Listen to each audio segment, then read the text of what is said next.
कि आज आप आओ, क्योंकि वैसे तो बच्चियों की आवाज, महिलाओं की आवाज, औरतों की आवाज और जितने बड़े बड़े मुद्दे उनकी आवाज उठाते हुए दिखते हैं, लेकिन आज हमने कुछ डिस्कशन करने की ये कोशिश की। सबसे ज्यादा पुरुषों की उठाती है, पुरुषों की आवाज उठाती है, पुरुषों क्योंकि चलते चलते एक बात और डिस्कस कर ले। पिछले दिन एक मुद्दा उठाया हुआ था कि 300 से ज्यादा महिलाएं जो है घर से फरार हो गई। अब तो आंकड़ा बढ़ गया होगा, इस साल 1300 हो गई। 1300 हो गई 2020 में। हाँ, अब की बात नाबालिग की 400 के करीब है, नाबालिग और 900 कुछ। हाँ, इसकी बालिग है। पुलिस के पास तो और तो काम रह नहीं गया, बस यही काम है पुलिस। अब ये मान लो कि 5 साल में बढ़ा है, और 2020 में 700 थी, 21 में 800 हुई, 22 में बढ़ता बढ़ता अब 1300 आ गया। पिछले साल 1155 थी, अब की बार 1321 है, और अब भी की बार और ज्यादा मिलेंगी, क्योंकि एक दूसरे को देख देख के भाग रही है। वो भाग गई, तू भी भाग, तू भी भाग। दो बच्चों ने छोड़कर भाग रही है, 2 बच्चे ने लेकर भाग रही है। मतलब जो कर भागम भाग लग रही है, भागम भाग। इसका एंड क्या निकलता है? आखिर में कुछ नहीं है, एंड कुछ नहीं है।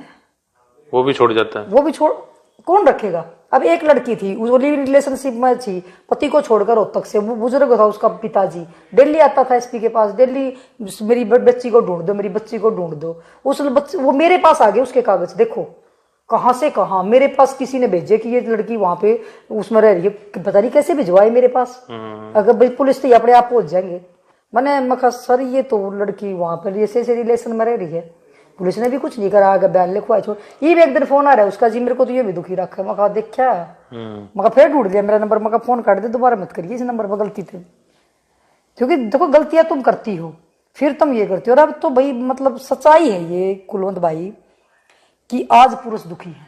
मैंने पुरुषों को कभी रोते नहीं देखा था, आज मैंने पुरुषों को रोते देखती हूँ। मैं फोन करते हैं, मेरी पत्नी मेरे को पीटती है, मेरी सास मेरे को पीट गई, मेरे को ये कर गए, हमारा जीना आराम कर रखा है जी, हमें रोटी नहीं मिलती, हमारे को ये कर रहे हैं। एक पिताजी रोता, कई बार फोन करता है, मेरी बेटी जी गालियां देती है गंदी, शादी करी थी आकर यहाँ बैठ गई, ये मेरे को, हमारे को बुजुर्ग आदमी हमारे को जीने नहीं दे रही, बेटियां भी नहीं जीने दे रही, ये जीने नहीं दे रही। अब कल भी फोन आ रहा था, मैडम एक बार आप आ जाओ मौके पर। मैं पुलिस ने बुला लो।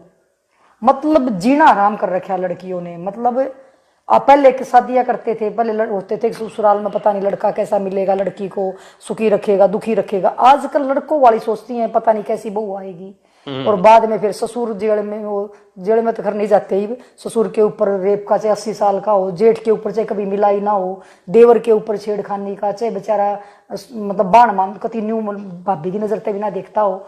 मतलब ये क्या है कि वकील उनको पट्टी पढ़ा देते हैं कि भाई तन पति के खिलाफ तो तेरा कुछ होना नहीं, क्योंकि सब ने बेरा दहेज का कुछ चलेगा ही नहीं। जब दहेज कानून ऐसा बनाया कि दहेज लेना पाप है,